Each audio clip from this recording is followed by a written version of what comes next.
Pandemi virus corona membuat acara bersepeda tanpa busana bernama Feeling Naked Bike Ride dibatalkan. Feeling Naked Bike Ride merupakan acara tahunan yang diikuti oleh ribuan pesepeda telanjang di sekitaran Philadelphia, Amerika Serikat. Dilansir dari Associated Press, Sabtu 15 Agustus 2020 pada tahun ini, acara tersebut sedianya akan digelar pada akhir Agustus. Namun, karena wabah COVID-19 yang semakin merebak, pihak penyelenggara memutuskan untuk membatalkan Feeling Naked Bike Ride tahun ini. Setelah melewati banyak perdebatan, kami merasa bahwa membatalkan acara tahun ini adalah hal yang paling bertanggung jawab untuk dilakukan, kata penyelenggara melalui situs web mereka.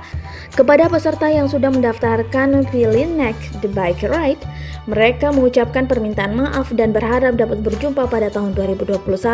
Salah satu penyelenggara, Maria Serahima, mengatakan pembatalan acara tersebut tahun ini adalah taruhan yang paling aman di kala pandemi virus corona.